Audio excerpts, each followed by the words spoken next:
Hello student, नमस्कार। I am CA के sir. बच्चों, फिलहाल हम पढ़ रहे हैं टोटल टैक्सेबल इनकम। भाई टोटल इनकम निकाल रहे हैं, computation of total taxable income और साथ ही साथ उसका टैक्स लायबिलिटी। बहुत मजा आने वाला है वीडियो, क्योंकि टोटल टैक्स जब आता है तो सबके सब हेड का टोटल होता है और सबका टोटल मिला के ये टॉपिक बना हुआ है और इसके साथ साथ हम कैलकुलेट करने वाले हैं इसका टैक्स कैलकुलेशन भी। टैक्स कैलकुलेशन में कभी कभी पूछते हैं ओल्ड टैक्सेशन रिजिम से, कभी पूछते हैं न्यू टैक्सेशन रिजिम से, और अगर उनको लगा कि आज कुछ तूफानी करते हैं तो दोनों भी तरीके से पूछ लेते हैं एक ही क्वेश्चन में। सो लेट्स सी आज उनके मन में क्या क्या तूफानी आ रहा है, देखते हैं। So let's begin our topic. हो गया, हाँ। तो problem number 8, Mrs Shivani given the following information for income and savings for financial year 20 for the financial year ending 31 मार्च 2025। तो बच्चों, फाइनेंशियल ईयर 24-25 बोले तो असेसमेंट ईयर 25-26 चल रहा है। तो लेट्स स्टार्ट। सबसे पहले रीड करेंगे, इनकम जो है उसके हेड डिसाइड कर लेंगे और जो डिडक्ट सेविंग्स है तो उसका डिडक्शन का सेक्शन डिसाइड कर लेंगे। तो फर्स्ट इज ग्रॉस सैलरी। बोलो कहाँ पे आएगा? Yes, income from salary. Next house property, नाम में ही है। नेक्स्ट इनकम फ्रॉम बिजनेस, भाई ये भी नाम ही दे दिया, business, PGBP. Short term capital gain, long term capital gain, ये दोनों भी आ जाएगा। कैपिटल गेन हेड के under. Interest on government securities, बच्चों इंटरेस्ट मिला है, कौन से हेड में आएगा? Other source. बैंक डिपॉजिट पे इंटरेस्ट, फैमिली पेंशन, मैंने वो लिख दिया तो अदर सोर्स ही आना है। ओके, देखो बच्चों, फैमिली पेंशन और एक नॉर्मल पेंशन होता है, ठीक है। पेंशन मतलब जैसे कि आप नहीं जानते हो कि रिटायरमेंट का ना हो टेंशन, इसलिए मिलता है पेंशन। अभी फॉर एन एग्जांपल मैं खुद एम्प्लॉय हूँ और एज एन एम्प्लॉय मैं अभी रिटायर हो चुका हूँ, ठीक है। रिटायर होने के बाद पेंशन मिल रहा है, मुझे खुद को ही मिल रहा है।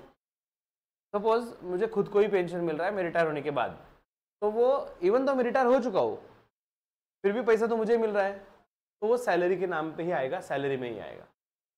ओके, कब? अगर मुझे खुद को मिल जाए तो। और फैमिली पेंशन में कैसा होता है बच्चों? फैमिली पेंशन नाम ही फैमिली पेंशन है, अदर सोर्स में आएगा। या फिर कभी कभी कैसा होता है कि फॉर एग्जांपल जो एम्प्लॉय थे, जो जॉब कर रहे थे, उनकी डेथ हो गई, ठीक है।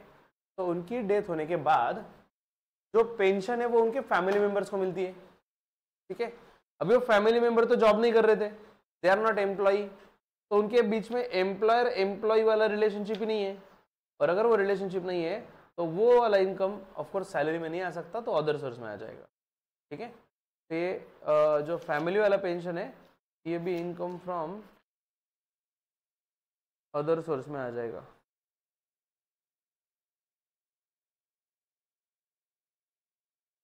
हाँ, क्या हुआ? एम्प्लॉयर और एम्प्लॉय, हाँ, नहीं, वैसा नहीं। हम खुद जॉब कर रहे थे, हम जॉब से रिटायर हुए तो भी हमें पेंशन मिल रहा है। हाँ, एम्प्लॉयर एम्प्लॉय रिलेशनशिप की वजह से ही पैसा मिल रहा है ना, तो वो सैलरी में आता है, ठीक है। Family pension other source. अब इसमें भी थोड़ा ट्विस्ट है, फैमिली पेंशन का क्या करना है देखते आगे। Donation to approved public charitable institution, हमने डोनेशन किया, ATGG for god, god for donation. Next, donation paid to government, भाई किसको भी डोनेशन दिया है, ATG for god, god for donation. कितना मिलेगा, क्या मिलेगा, वो बाद में सोचेंगे। डिपॉजिट इन RPF, RPF बोले तो 80, कोई भी प्रोविडेंट फंड में पैसा डाला तो 80C, LIC premium 80C, profession tax, salary. मैं सोच रहा था कि पहली बार ऐसा होगा कि 80C का कुछ नहीं आया, लेकिन नहीं छूटा बच्चों, एक भी क्वेश्चन नहीं छूट रहा 80C के अलावा, होता ही नहीं है। हाँ, LIC ऑलमोस्ट फिक्स है, हमने इतने सारे नाम देखे उसमें, लेकिन LIC और ट्यूशन फीस और प्रोविडेंट फंड ऑलमोस्ट ये तीन ही आ रहे हैं। Computer taxable income and liability in old and new regime for assessment year 25-26, नया और पुराना। भाई जुनते ते सोनो, नवीन ते डायमंड, दोनों को साथ में लेके चलना है, दोनों तरीके से क्वेश्चन सॉल्व करना है। फॉर्मेट आप रेडी कर रहे हो, आपकी रफ्तारी आपकी पहचान है, हम भी रेडी कर रहे हैं। Oh my God,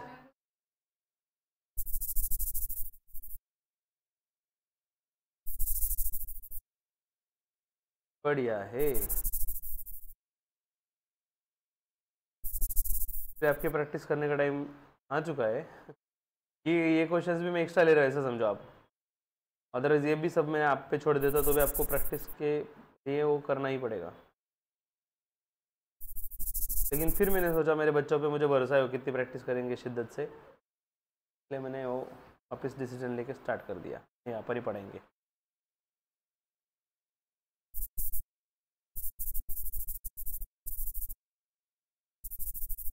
oh my God, किसी न किसी एक को भरोसा तोड़ना पड़ेगा। Computation of total taxable income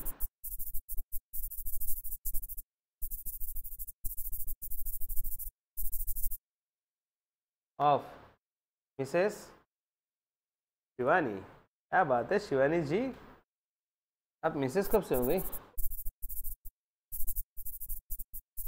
और हो तो गई, पैसे भी कमाने लग गई है ना।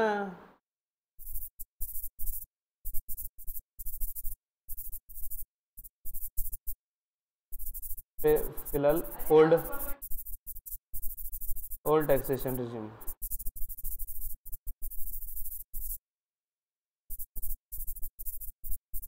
पर्टिकुलर्स। हम तो टैक्स पढ़ने में रह गए, शिवानी जी कमाने लग गई, बढ़िया। चलो फिलहाल मान लेते वो अपनी क्लाइंट है और अपने को टैक्स निकालना है।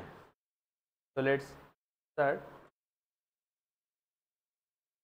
सबसे पहले income from salary.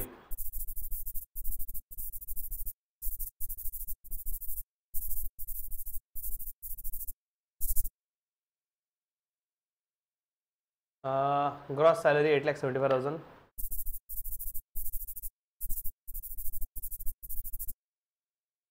Column number 2,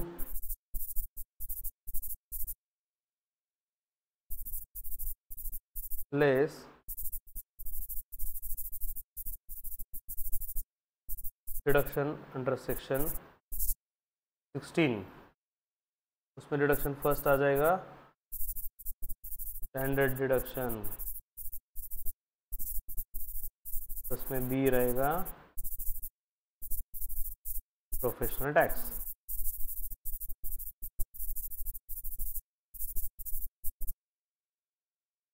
ये रहेगा प्रोफेशनल।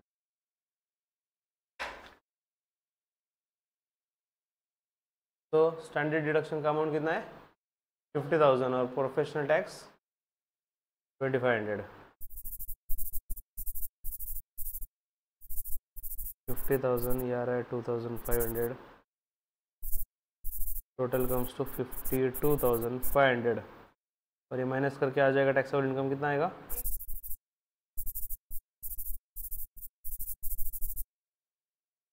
8,22,500। ये आ गया income from salary. Done. Yes. Next दूसरा income from house property.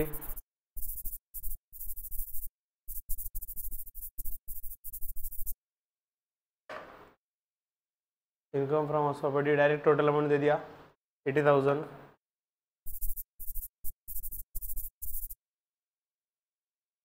Next income from business.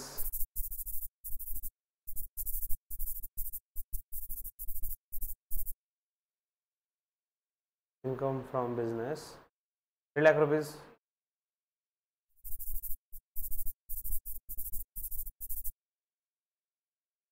Done.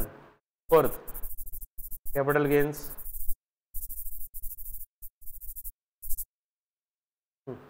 Capital gain मैंने को सबसे पहले दिया है short term capital gain on 31 December 2024 transfer of equity shares and units of business trust and security transaction tax is paid 1 lakh rupees. तो sir इसका करना क्या क्या है? पहली बात तो इतना समझ रहा है कि शेयर सेल करके शॉर्ट टर्म कैपिटल गेन हुआ, और यहाँ पे हमने जो पढ़ा है अभी तक कहीं पे ऐसा कुछ देखा नहीं कि माफ वगैरह है। Short term capital gain not taxable वगैरह ऐसा कुछ नहीं, टैक्सेबल होता है तो ले लेंगे। सर इतना लंबा चौड़ा भाषण क्यों दिया? वो टैक्सेशन कैलकुलेशन में काम में आएगा। फिलहाल short term STCG on sale on transfer of equity shares. Okay, write down STCG on transfer of equity shares.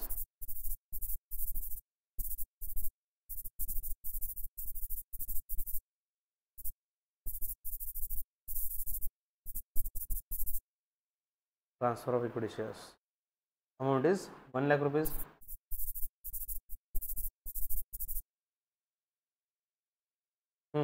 Next, long term capital gain. On 5th of November 2024, transfer of units of mutual fund and security transaction paid. 2 lakh रुपए है. क्या करने का नहीं पता, लेकिन long term capital gain है on transfer of mutual fund. LTCG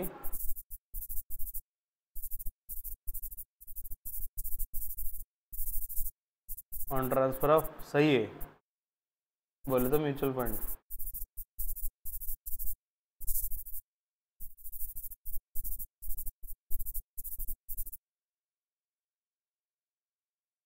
₹3 lakh.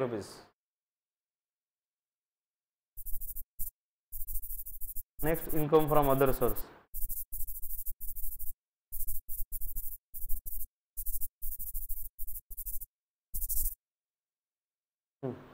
Other source में interest on government securities 50,000.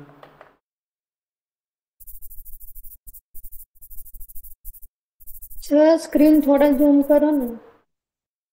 Okay.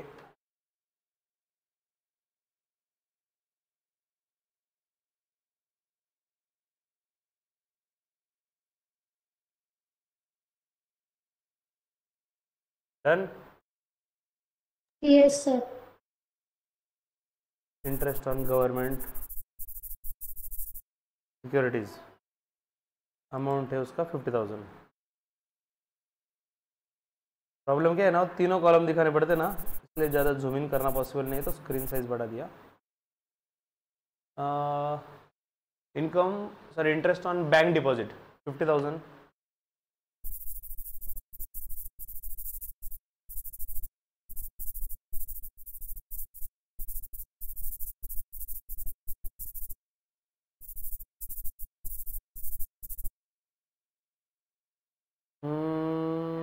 Family pension 90, कहानी में ट्विस्ट. फैमिली पेंशन 19, कहानी में ट्विस्ट.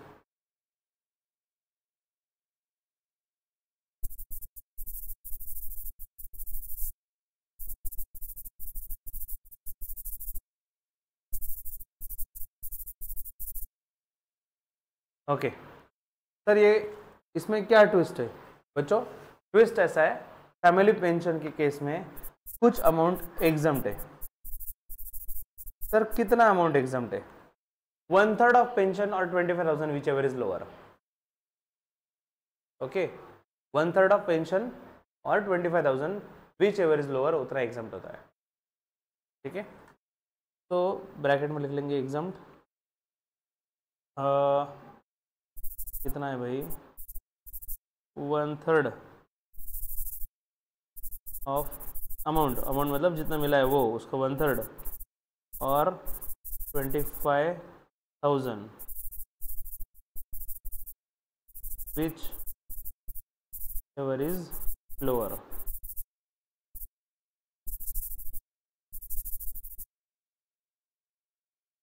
तो 90,000 का 1/3 कितना आ रहा है? 30 और 25 लोअर बोले तो 25,000 इतना एग्जम्प्ट होता है, तो 65,000 will be taxable. 65,000 will be taxable. ये नया है हमारे लिए. फैमिली पेंशन अदर सोर्स का पार्ट नया है अपने लिए. 1/3 और 25,000 which ever is lower. Done. Next, I think हो गया ना इनकम फ्रॉम अदर सोर्स. हाँ, ये 3 ही थे. इन तीनों का टोटल 1,65,000. पता है कुछ नहीं, देख 12-15 लाख इधर उधर.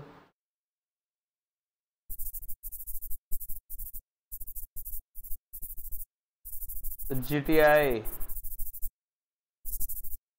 ग्रॉस टोटल इनकम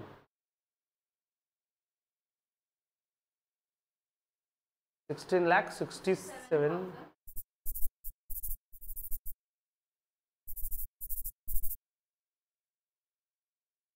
ओके, यहाँ तक का आंसर मैं एक मिनट डिस्प्ले कर रहा हूँ. किसी का कुछ पेंडिंग है तो देख लो, लिख लो.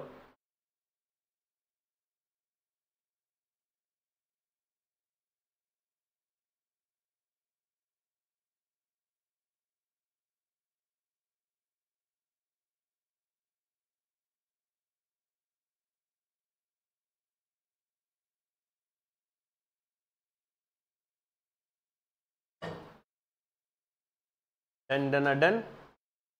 चलो लेट्स मूव। अब इसमें से लेस करेंगे रिडक्शन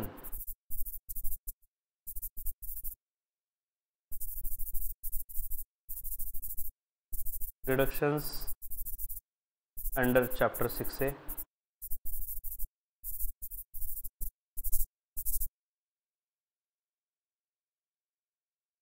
यस, उसमें सबसे पहले eighty C, deposit in RPF and LIC premium.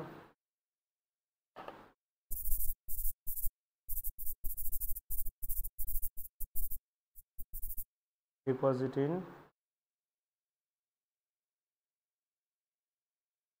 क्या हो, डिपॉजिट इन आरपीएफ और एलआईसी प्रीमियम 30 और 50।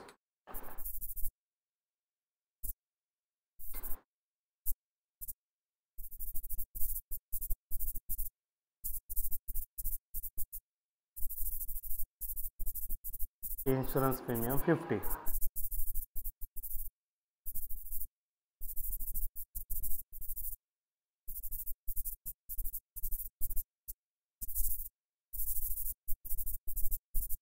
$80,000। Next 80G, G for God for donation, the donation to approved public charitable institution। पहला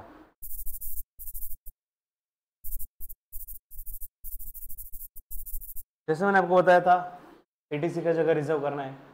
बड़े बुजुर्ग का एग्जांपल दिया था, अगर मैंने आपको याद होगा तो। लेट आते फिर भी उनकी जगह पहले रहती, एटीसी का पहला मान, बाकी ऊपर नीचे चल जाता, बट एटीसी का पहला मान मोस्टली। ठीक है, जो आइडियली प्रेजेंटेशन वो है। अगर आप नीचे लिखा तो मार्क्स कटेंगे, ऐसा भी कुछ नहीं, बट आइडियल ये है कि पहले एटीसी होना चाहिए। ठीक है, डोनेशन टू अप्रूव्ड, क्या है वो, डोनेशन टू अप्रूव्ड पब्लिक, कितना table,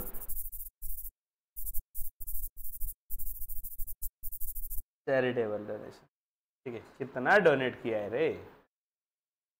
okay, eighty G, G for god, god for donation. Eighty G में आ गए नहीं, चला गए, हाँ ना यहीं पे है। मैं वो अप्रूव्ड चैरिटेबल डोनेशन जो है अब लिखा है ना, अगर आप देखो तो 100% डोनेशन वाला जो लिस्ट है, ए से लेकर वो एज तक जितने आइटम दिए ना, national defence fund, university education, national children fund, स्वच्छ भारत, जिला साक्षरता, national fund for drug abuse, family planning, ऐसा कुछ भी नहीं ना हो। अगर वो 100% की कैटेगरी में नहीं आ रहा है तो वी हैव टू एज्यूम कि उसको 50% ही डोनेशन मिले, पब्लिक चैरिटेबल इंस्टीट्यूशन। तो 25,000 का 50% ही उनको डोनेशन का डिडक्शन मिलेगा। तो 25,000 to 50%, which comes to 12,500।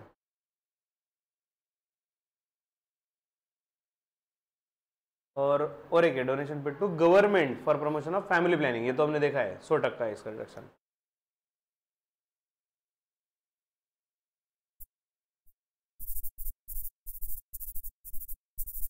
Donation to government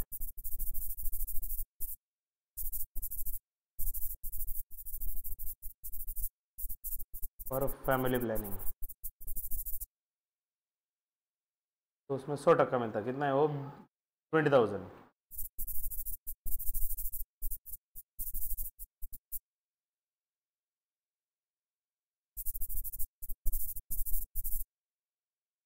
$30,000 deduction मिल जाएगा, टोटल कम्स टू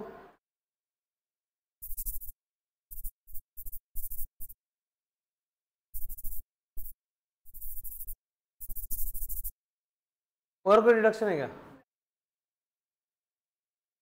वो ATTTA वाला सेविंग अकाउंट वगैरह नहीं दिया क्या कुछ? बैंक डिपॉजिट नहीं, हमने को सेविंग नाम चाहिए था। सेविंग अकाउंट देते तो उसका मिलता था अप टू 10,000। ठीक है, इन्होंने वैसा कुछ दिया ही नहीं तो नहीं लेंगे भाई। तो टोटल कितना,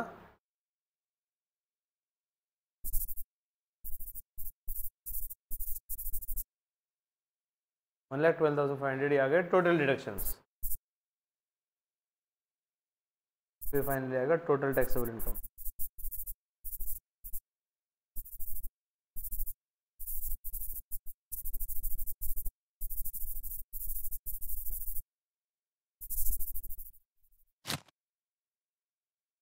यस, ये माइनस करके अमाउंट आ जाएगा 15 लाख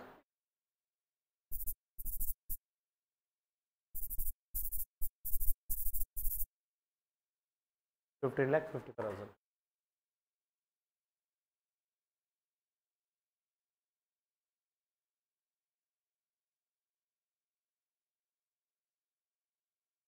यस, क्लियर है यहाँ तक सबको? ठीक,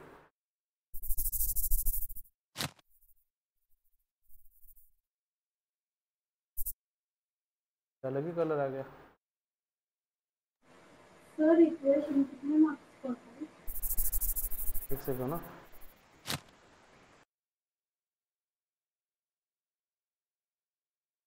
हाँ, क्या बोल रहे हो? इक्वेशन कितने मार्क्स का होता है? जानने के लिए देखेंगे अगला एपिसोड। तो उसमें आपको है ना प्रॉपर बताऊंगा कि कितने मार्क्स के लिए आए तो किस लेवल तक पूछा जाता है, तो मैं क्लियर कर दूंगा। ठीक है,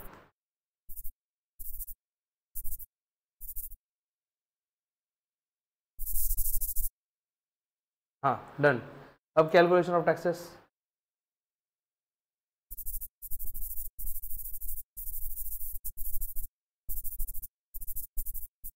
कैलकुलेशन ऑफ टैक्स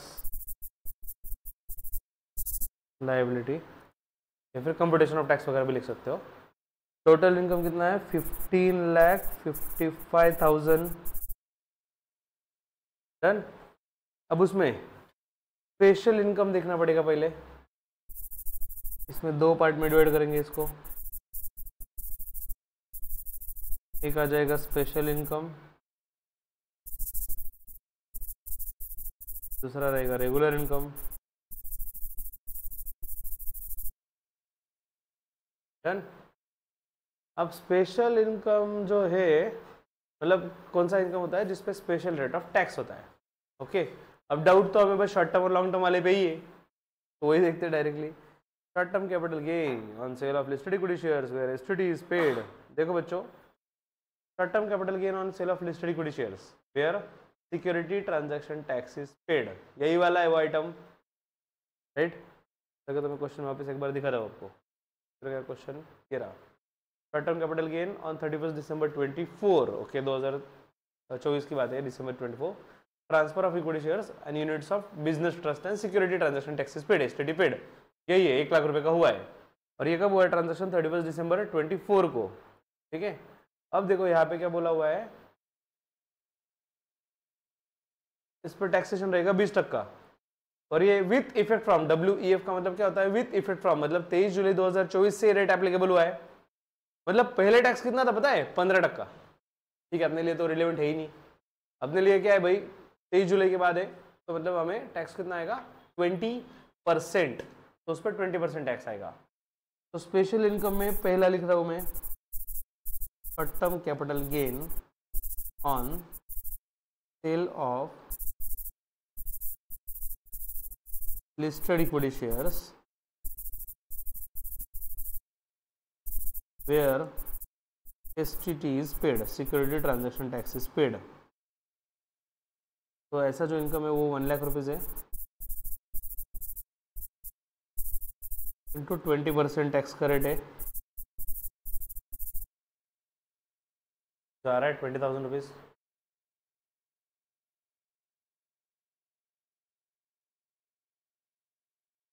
ये आपको समझने के लिए मैं चार्ट वगैरह ड्रॉ करता हूँ बच्चों, आप कैसे भी लिखो, ऐसा कोई इशू नहीं है।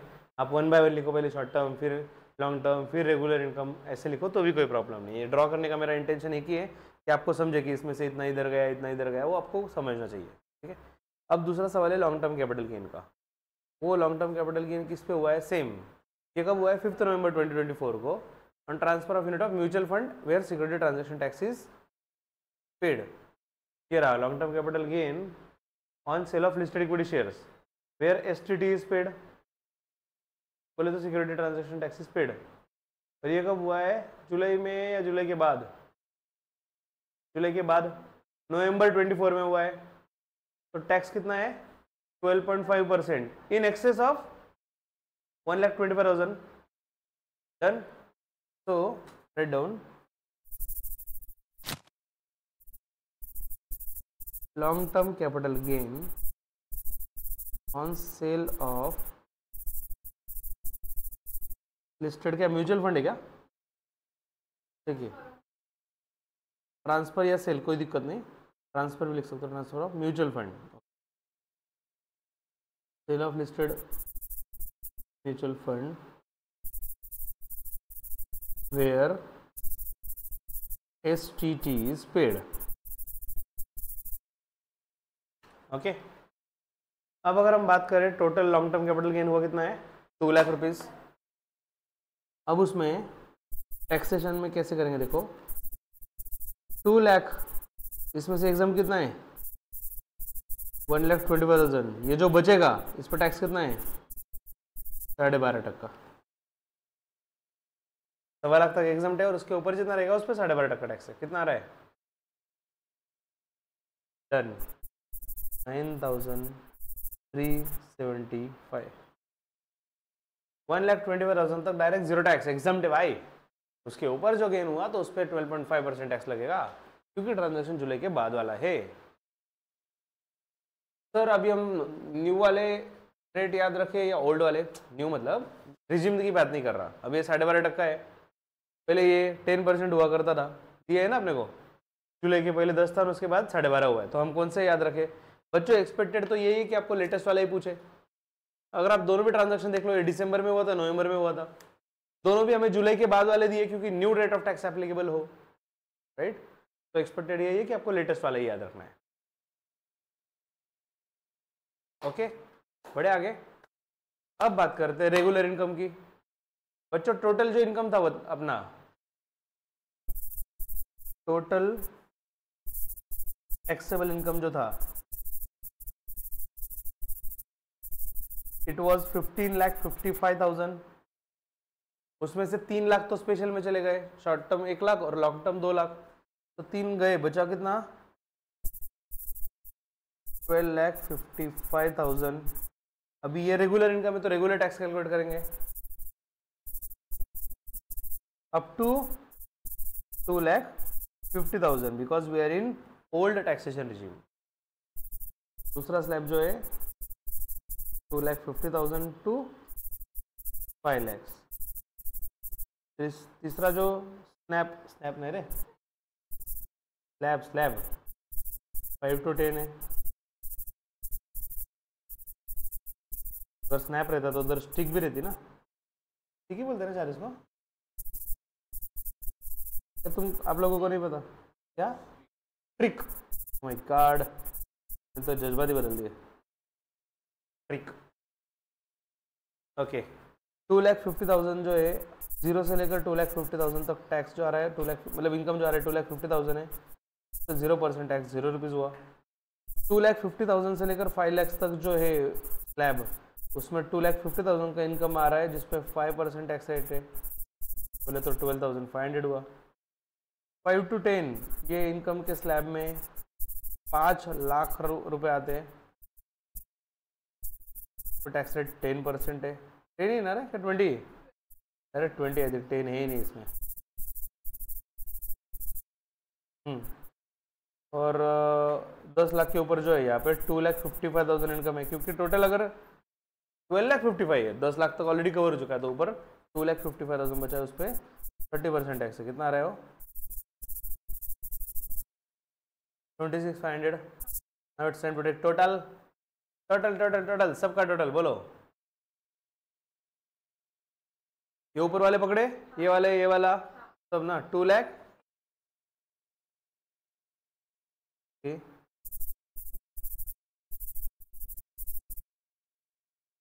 2,18,375। Short term capital gain 20,000, long term capital gain 93,750 plus ये वाला रेगुलर टैक्स मिला के 2,18,375 रुपीज। डन। अथर्व अभी रिबेट आएगा? नहीं आएगा? क्यों नहीं आएगा?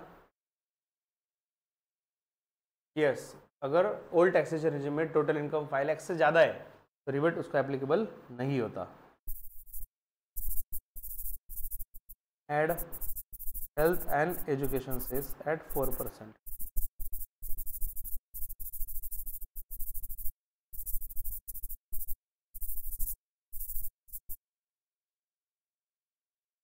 2,18,375, 8,735 ये आया एजुकेशन सेस, और ये मिला के 2,27,110। इसमें से TDS लेस करेंगे, टैक्स डिडक्टेड एट सोर्स, अगर टैक्स कुछ ऑलरेडी पेड हुआ तो, लेकिन इस पूरे क्वेश्चन में TDS का कोई जिक्र नहीं है, तो इसको नाम दे देंगे direct total taxable income, sorry total tax payable. Tax liability आ गया 2,27,110।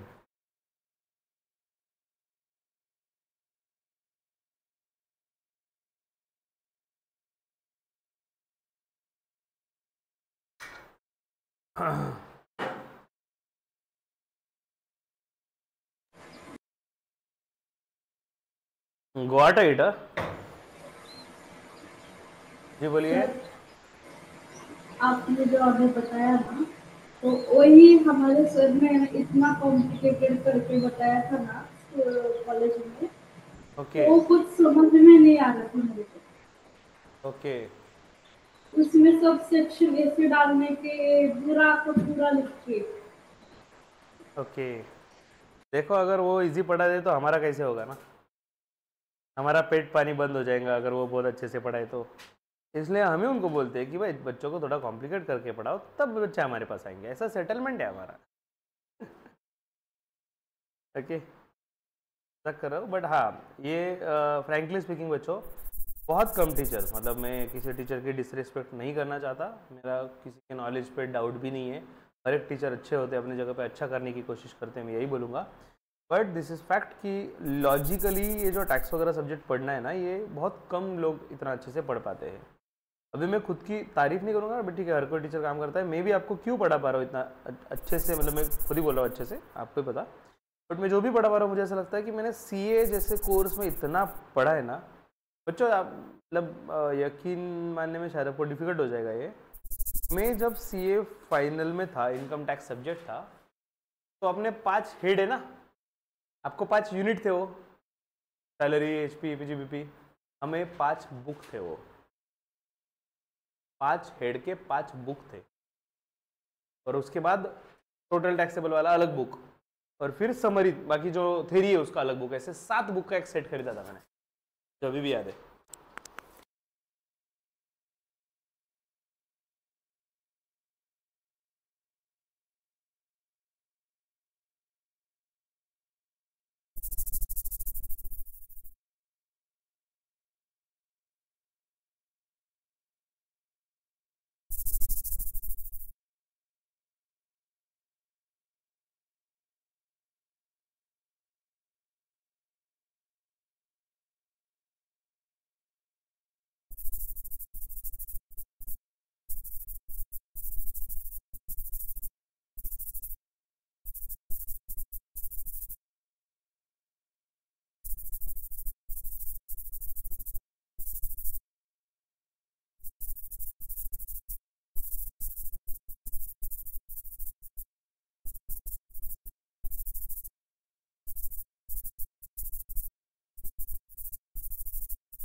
यस, तो ऐसा था बच्चों, ऐसे 7 बुक का एक सेट था, जो अभी भी याद है वो बंच, मतलब लिटरली कुछ लोगों को लगता था, जो नॉन CA वाले बच्चे, कि वही CA का सिलेबस होगा, हम बोलते थे नहीं भाई टैक्स का सिलेबस है, जो 8 में से एक सब्जेक्ट है, CA फाइनल में जो 8 सब्जेक्ट थे उसमें से एक सब्जेक्ट था वो, 7 बुक्स, और एक समरी बुक आता था उनका, मतलब समरी बुक बच्चों, समरी बुक कितने नॉर्मली ऐसा होता है ना एक्सपेक्टेड शॉर्ट होगा 50-70 पेजेस का, समरी बुक 600 पेज का था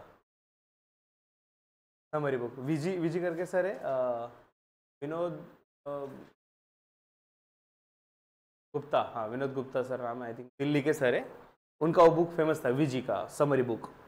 वो समरी बुक ऐसे 7 बुक और उसका समरी एक बुक 600 बुक का 600 पेजेस का, वो जिससे हम टैक्स पढ़ते थे, ठीक है। तो मुझे ऐसे पर्सनली लगता है कि जो हायर क्वालिफिकेशन करते हैं ना, कोई भी, मतलब मैंने जो भी पढ़ते हैं उनको एक्चुअल में वहाँ पे जाकर समझता है कि भाई कितना डेप्थ में नॉलेज दिया गया है, तब एक्चुअल में समझता है कि समंदर कितना गहरा है। हम इधर ही अपने को लगता है कि बहुत बड़े भाई, अपन बहुत बड़ा काम कर रहे हैं हम बहुत कुछ पढ़ रहे हैं, समंदर बहुत गहरा है। और दूसरी चीज़ है ना, कॉलेजेस के रिक्रूटमेंट का प्रोसीजर भी मुझे ठीक नहीं लगता। तब कितना इंटरव्यू लेते होंगे, कैसे फिल्टर करते होंगे, वो आ गए टीचर चलने दो। अगर वो सच में कैपेबल लोगों को रखेंगे, मार्क माय वर्ड्स में सच में बोल रहा हूँ, सच में अगर जो काबिल लोग हैं उनको अगर जॉब पे रखे ना, हमारे क्लास बंद हो जाएंगे। This is truth, this is fact. लेकिन मेरा क्लास बंद होने के बाद भी मुझे खुशी होगी अगर सच में इतना क्वालिटी एजुकेशन मिले तो, लेकिन वो क्या पता कब होगा, बहुत रेयर है ये चीज़। कोई टेंशन नहीं, अपने को अपन कमा लेंगे।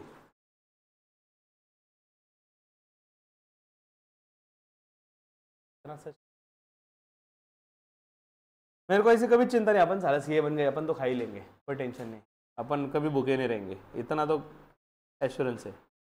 लेकिन बच्चों को क्वालिटी एजुकेशन मिलना चाहिए।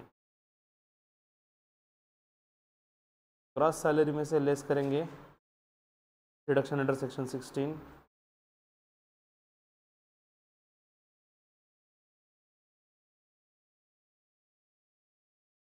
उसमें फर्स्ट आ जाएगा स्टैंडर्ड डिडक्शन, जिसका अमाउंट है 75,000, और दूसरा आ जाएगा प्रोफेशनल टैक्स, जिसका अमाउंट है नॉट एप्लीकेबल। तो टोटल कम्स टू 75,000। ये कट के हो चुका है 8 lakh rupees income from salary. Next, income from house property.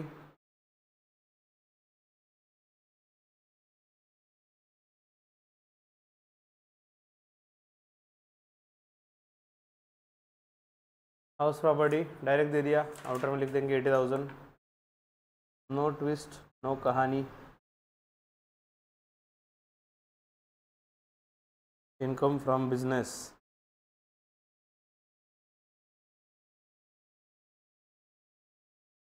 देखो बच्चों देखो, 8 लाख रुपए का पैकेज है, फिर भी बिजनेस चल ही रहा है सबका, 3 लाख।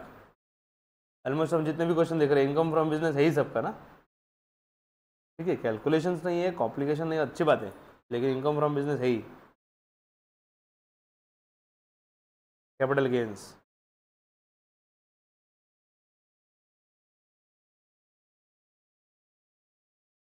यस, उसमें आ जाएगा short term capital gain on transfer of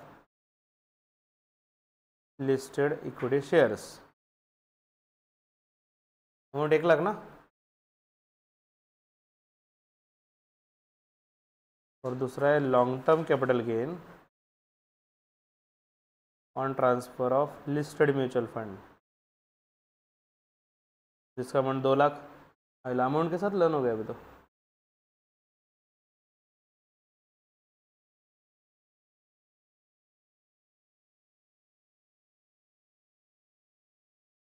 next, capital gain के बाद income from other source,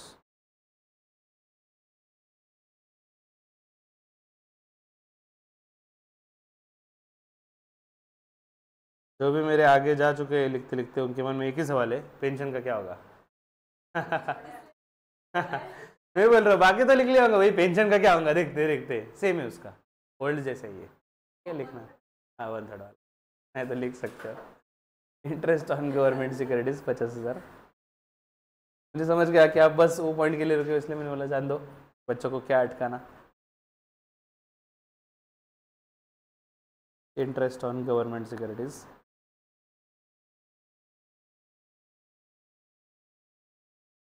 50,000।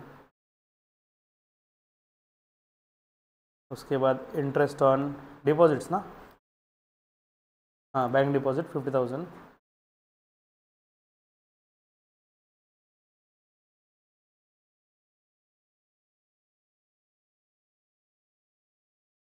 Third क्या है, फैमिली पेंशन,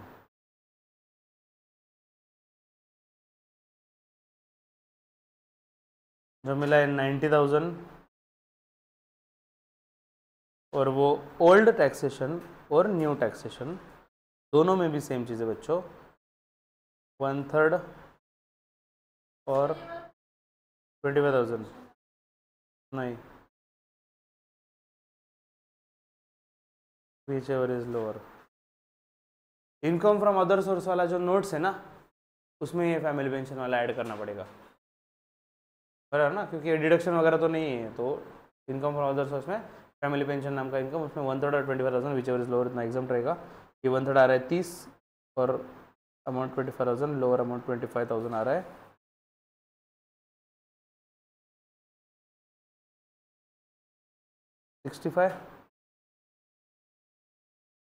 तो टोटल 1,65,000।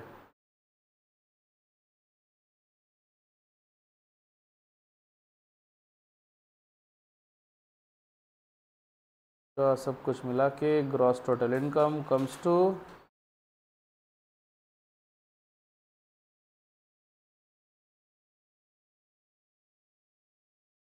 16 लग रहा है आपका मोबाइल नंबर जैसे 164500।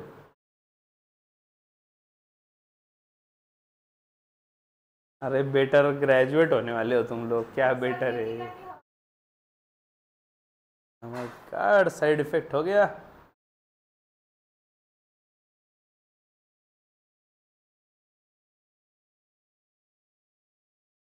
रिडक्शन अंडर सेक्शन 80, इस बार अलग रिडक्शन अंडर सेक्शन 80, ठीक है। गलती हुई नहीं, दिखाने का क्या संबंध, इसको दूसरा नाम है भाई, डिडक्शन अंडर चैप्टर 6 है, ठीक है। हाँ नहीं, हेडिंग सिर्फ 80, उसके अंदर बाकी क्या हुआ। सर सिर्फ न्यू में 80 आता है क्या? हाँ फिर वो बाकी सब 80 के अंदर है ना, 80C 80G 80D वो सब 80 पे आता है ना, हेडिंग सिर्फ 80 है ऐसा। हाँ तो 80C में आ जाएगा, पहला आ जाएगा deposit in RPF. Deposit in RPF का अमाउंट देखना नहीं है, और insurance premium, life insurance premium to be specific, ये भी अमाउंट देखना नहीं है, इनका टोटल भी नहीं है। हाँ और 80G, 80G यस डोनेशन वाला,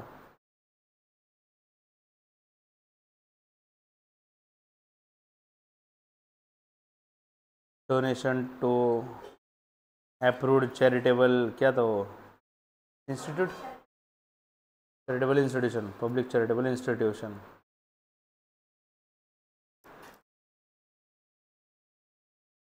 नॉट एप्लीकेबल। और उसी में दूसरा donation to government,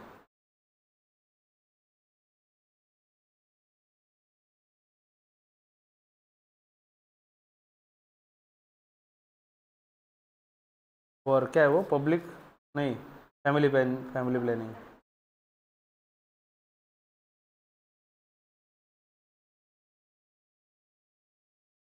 not applicable, not applicable, इन दोनों का टोटल भी not applicable, therefore total taxable income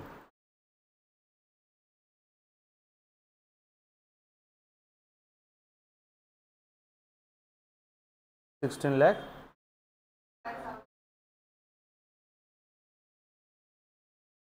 45,000।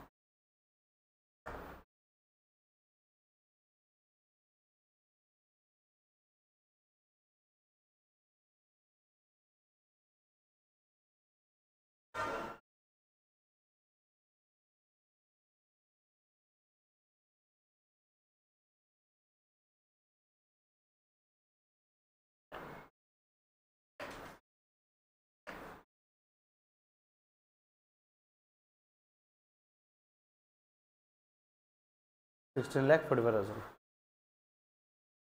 यहाँ तक सब कुछ क्लियर।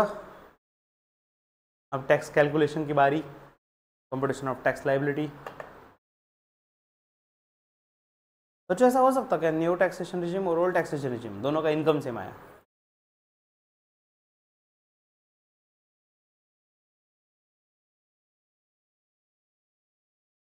नहीं हो सकता?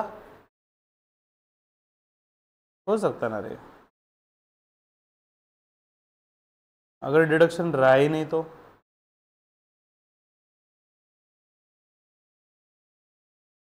हाँ मतलब रियल लाइफ में सपोज मैंने कोई इन्वेस्टमेंट किया ही नहीं, ना LIC है ना मेडिक्लेम है, कुछ है ही नहीं, हो सकता ना answer same. Suppose salary income भी नहीं है, क्योंकि वो डिडक्शन अलग है ना 50 और 75।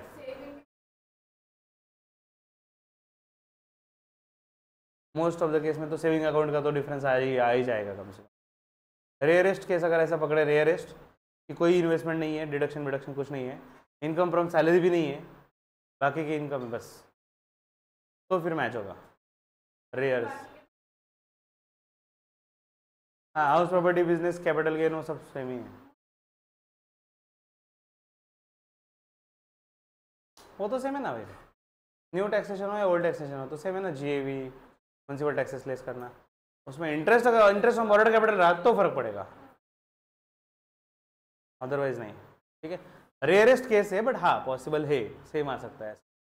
अपने एग्जाम में तो नहीं आएगा डेफिनेटली सेम, अपने एग्जाम में तो क्वेश्चन ही वैसे होते हैं, बट रियल लाइफ में हो सकता है। ठीक है, यस। अभी अपन टोटल टैक्सेबल इनकम जो है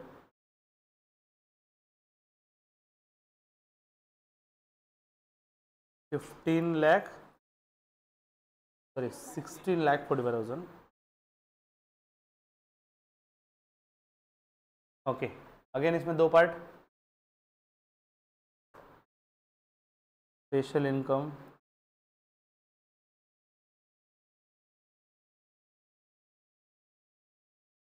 regular income.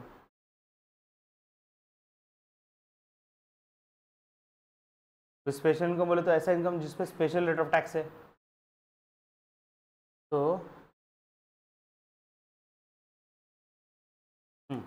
Special rate of tax में पहला आ जाएगा वो शॉर्ट टर्म कैपिटल गेन वाला। Short term capital gain on किधर गया, on transfer of listed equity shares.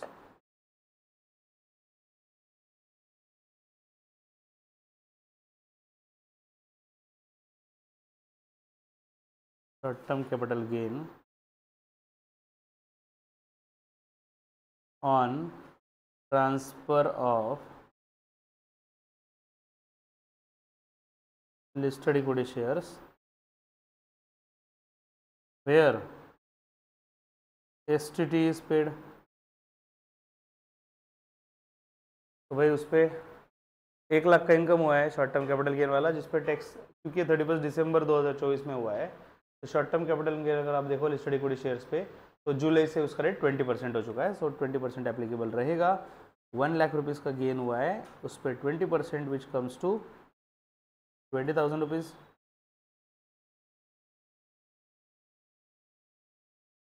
और स्पेशल इनकम में जो दूसरा है long term capital gain,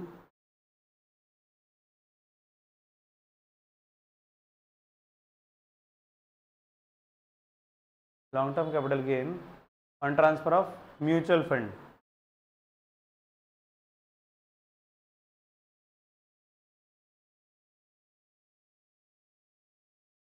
mutual fund units where STT is paid. At least उन्होंने इतना अच्छा किया है कि ओल्ड टैक्सेशन रिजिम और न्यू टैक्सेशन रिजिम कोई भी हो, special rate of tax same है। रेगुलर के लिए स्लैब अलग है, लेकिन स्पेशल रेट ऑफ टैक्स में उसमें कुछ डिफरेंस रखा नहीं। इतना अच्छा किया है भाई उन्होंने, कम से कम इतनी इंसानियत रखी उन्होंने। 2 लाख रुपए शॉर्ट टर्म कैपिटल गेन हुआ है, जिसमें से 1,25,000 तो एग्जम्प्ट है, और बचा हुआ जो एक्सेस रहेगा उस पर 12.5% का टैक्स है। कितना आ रहा है वो? 9,375।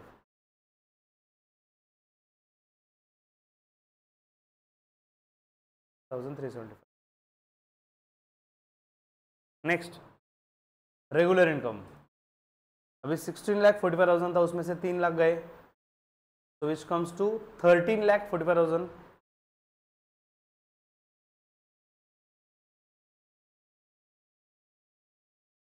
अब इसमें अप टू 2,50,000 नहीं आएगा न्यू टैक्सेशन रिजिम में, अप टू 3 लाख, या फिर 0 to 3 लाख लिखा तो भी चल जाएगा। Next is 3 to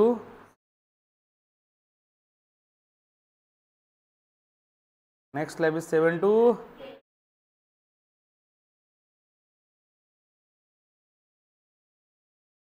next is 10 to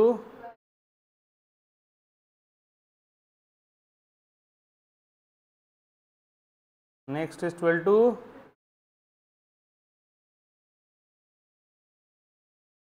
and next is above 15, क्योंकि अपना इनकम 15 अबव है इसलिए सब स्लैब अपने को लिखने पड़ेंगे।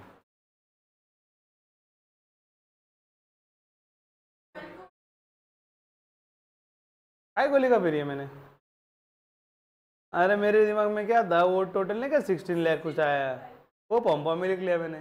जान दो, अभी गलत नहीं, अपन उधर डैश करनी थी मेरे को, इसलिए मैंने लिखवाया कि आप ऐसा ना करो। Next okay, 0 to 3 lakh, 3 lakh rupees income आ जाता है स्लैब में, इस पर 0% रेट ऑफ टैक्स के हिसाब से 0 टैक्स हो जाएगा। 3 to 7 इस स्लैब में 4 लाख का इनकम आता है और उस पर 5% टैक्स है, which comes to 20,000 rupees. 7 to 10 ये जो 3 लाख रुपए है इसमें टैक्स का रेट 20% है, राइट। 5 के बाद 20 है ना, डायरेक्ट 10 है, तो भैया 30% ही आएगा, 30,000 आएगा, सॉरी। 10 से 12 जो 2 लाख रुपए का स्लैब है उस पर 15% टैक्स है, 15 to 30। उसके बाद 12 से 15 जो 3 लाख रुपए के, अरे टोटल इनकम तो 13,45,000 है अपना, बराबर, मतलब वो इसी स्लैब में आता है। तो 13,45,000 ऑलरेडी यहाँ पे 12 लाख तक कवर हो चुका है, तो 12 के ऊपर एक्स्ट्रा कितना है, 1,45,000, और इस पर टैक्स रेट है 20%, कितना 29, मेरे पीछे ढक जा रहा है, सॉरी।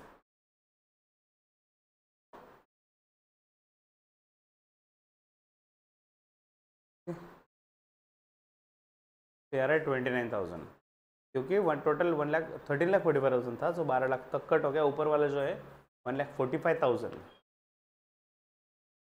उस पर टैक्स लगेगा 20% के हिसाब से। ओके, मतलब ये रेगुलर वाला plus long term short term सब मिला के 1 lakh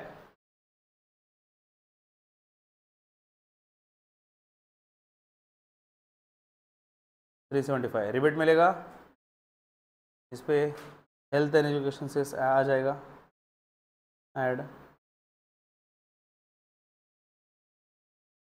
health and education cess at 4%।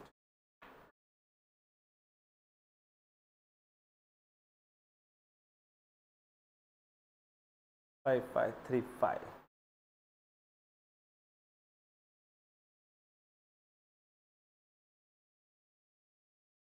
1,43,910, मतलब कॉम्बिनेशन मोबाइल नंबर और इसका कॉम्बिनेशन, पहले ईमानदारी में 1,43,910, ये आ गया टोटल टैक्स पेएबल, क्योंकि कुछ TDS वगैरह नहीं है, टैक्स कटा नहीं है, इसलिए पूरा का पूरा टैक्स पेएबल आ रहा है। Okay, it is quite interesting, अभी आपको मज़ा आ रहा होगा डेफिनेटली। दिक्कत क्या, आपको टॉपिक में मज़ा आने लगता है, टॉपिक खत्म हो जाता है। स्टार्टिंग में टॉपिक डिफिकल्ट लगता है तो सर बढ़ाते जाते हैं, मज़ा आने लगे तो ख़त्म कर देते हैं, क्या करें भाई, दुनिया की रीत है, हम क्या अलग करेंगे। स्टूडेंट्स, ये क्वेश्चंस आपको इतने काफ़ी है, मतलब ऐसा नेवर एंडिंग है, आप प्रैक्टिस करते जाओ, ऐसा तो एंड ही नहीं होने वाला जितने भी क्वेश्चन है। बट विल रिकमेंड कि आपने इस लेवल तक के भी क्वेश्चन अगर आपने कर लिए ना अच्छे से सॉल्व, तो एग्जाम में किसी भी तरीके का कोई भी क्वेश्चन पूछ ले, डेफिनेटली आप सॉल्व कर पाओगे, अनडाउटेडली आपको सॉल्व करते आएगा। ठीक है, सर अगर एखादी चीज़ ऐसे आ गई कि जो आपने पढ़ाया नहीं है या फिर हमने नोट्स में आया नहीं है, ऐसा कुछ दिख जाए तो, फॉर एग्जाम्पल अभी फैमिली पेंशन आ गया, फैमिली पेंशन का हमने इसके पहले नहीं पढ़ा था कि 1/3 ऑफ द पेंशन और 25,000 विच एवर इज लोअर ना एग्जाम रहेगा, हमें पता ही नहीं था।